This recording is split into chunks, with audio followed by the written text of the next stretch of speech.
Hello there everyone, welcome back to English with Catherine. If you're new here, hi, my name's Catherine. I'm here to teach you some English. And hello to all my lovely loyal subscribers. I see you in the comments and I'm always grateful. Today's video is called 10 Darling Idioms, which kind of means 10 adorable, beautiful idioms. I don't know if you can relate, but sometimes words just have this power to transport you to another world. These idioms are for daily English. They will help you to sound more natural and more friendly. You don't have to use them all the time, but if you just sprinkle a few into your vocabulary in your daily speech, I guarantee your English is only going to get better. I'm going to tell you the idiom, I'm going to tell you what it means, and then I'm going to tell you exactly how to use it. And please watch to the end of the video because we have a word of the week this week, and this one is focused around water, and I absolutely love it. So stay tuned for that. Let's get started with the idioms. Number 1. Come rain or shine. Come rain or shine. This lovely idiom means whatever happens, I will do that. Or whatever happens, I will be there. This idiom has connotations of consistency, loyalty, reliability, and trust. You know, if you ever want to just remind your friend or someone you love that you're always going to be there for them, you can say, I will be there come rain or shine. If it's raining, if the sun is out, if there's a thunderstorm, whatever happens, I'll be there. I remember saying this to one of my very close friends when she was going through a really difficult time with her health. All she needed was people to say that to her because she needed a support system. So I said that to her and I really enjoyed saying it. And she really enjoyed hearing it.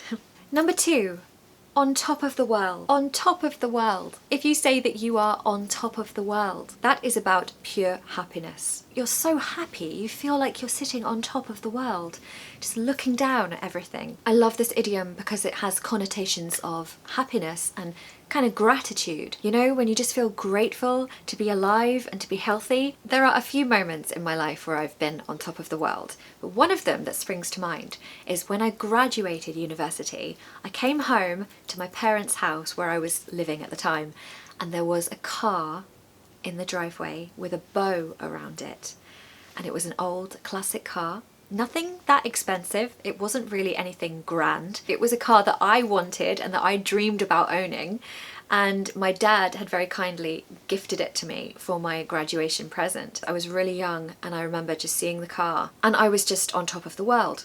There's no other way to express it. I was so happy. That was a really good summer. Number 3, once bitten, twice shy. Once bitten, twice shy. Can you get the meaning from this? It's a really good idiom for when you want to learn from your mistakes. So if you're bitten, it means you've had a bad experience doing something, and then you will be twice shy, meaning you learn from that mistake and you don't do it again. This has connotations of life lessons, wisdom, experience. It's a great one for personal development. Now the example I'm going to give for this is actually quite funny because it's actually about being bitten. So my sister has been unlucky enough to have been bitten by a few dogs in her life. I've never been bitten by a dog. She has 3 times. And now every time she sees a dog, you know, coming towards her, she's a bit kind of on edge. And if you're on edge, by the way, you're just a bit tense and nervous. So that's an actual example of once bitten, twice shy. Sorry. Way too obvious. It just came to my mind, you know. But generally in life we should learn from our mistakes, and you know, life is a journey where you develop as you go along and you learn, and you know, you get better and better and better. You don't have to start off being the best. You can eventually be the best version of yourself. Number 4, to have a bee in your bonnet. To have a bee in your bonnet. I love this idiom, it's so cute. So this means to have a bee buzzing around in your hat. That's not going to be very pleasant, is it, if you have a bee in your hat? So it means you have a problem, a little problem that won't go away, and you keep talking about it because it's annoying you. So I'm going to give you a real example. Where we live kind of near our landlady, who owns a big house in the grounds of where we live. When we wash our clothes, we hang our washing out to dry, okay, like everyone else does on the washing line. And sometimes we take a while to take it back in, because what's the rush, you know? It's just flapping around in the wind. And our landlady has a bit of a bee in her bonnet about this. She likes the washing to be taken in as soon as it's dry. So we often say she's got a bit of a bee in her bonnet about our habits with the washing. And sometimes we forget completely, and then it starts raining and then the washing gets wet again, and she's just seeing that happen. I'm sure that's actually really annoying. I will do better. What I love the most about this idiom is the mention of a bonnet, which is like the old-fashioned hat. And I guess because of that vocabulary, it just reminds me of the olden days where people used to wear bonnets, like Jane Austen times. Number 5, to wrap your head around something. To wrap your head around something. This idiom means that you need to try to understand something difficult or complex, and you just say that. Let me wrap my head around that. Just give me a second. You know, when something is just nonsense sometimes, or just like doesn't have any rational logic, you just have to take a second to like try to understand it. This idiom has connotations of focus, concentration, patience, perseverance. Last weekend, there was actually this really special sky experience happening. The Northern Lights, or the Aurora Borealis I think it's called, where the sky glows green or purple. This was happening and you could see it from London, which is really unusual. And all in the south of England as well. Usually you can only see the Northern Lights, obviously if you go somewhere like Iceland, or if you go to Scotland, right to the top of the country in the north. So this was amazing, and it took me a while to wrap my head around it, because how can we see that down here? How is that possible? How? Anyway, we tried to go and see it, and we missed it really. We were a bit late to the table, unfortunately, on this, and we saw a kind of glow in the sky. But some of my friends, they told me they saw like swirling purple sky and clouds, and it was stunning, like absolutely magic. But it just took me a while to wrap my head around it, because I didn't believe that it could be possible down here. So I used that idiom. Number 6, to be bouncing off the walls. To be bouncing off the walls. This is about having lots of energy. You have all this excitement and energy. Now you can use this if you want to describe the feeling of having too much coffee, which is often what I have to describe. I now have a rule of just one coffee. One coffee in the morning. That's it. But you know, when you've had a lot of caffeine, you feel like you're bouncing off the walls. You've got lots of energy. So this has connotations of energy and good vibes. It can also reference having a lot of nervous energy.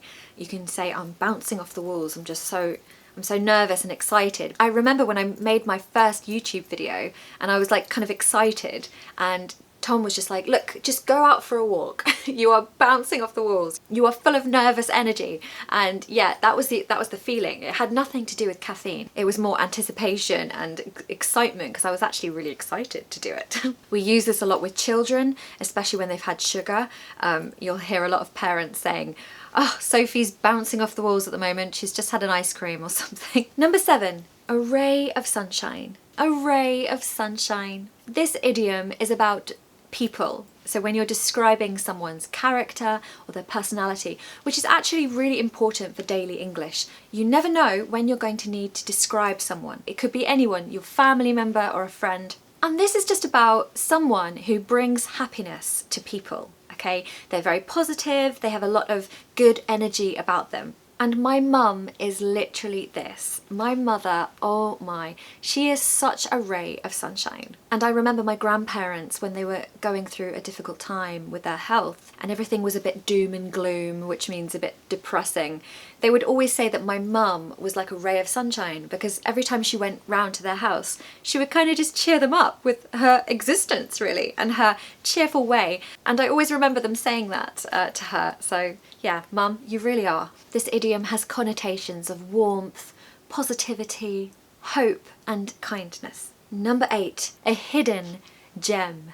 Do you know what a gem is? A gem is like a diamond or a precious stone, like a ruby or an emerald. The idiom, a hidden gem, is about something that perhaps hasn't been discovered by a lot of people. It's not known about by a lot of people, but it's also maybe something to be kept secret because you don't want everyone knowing.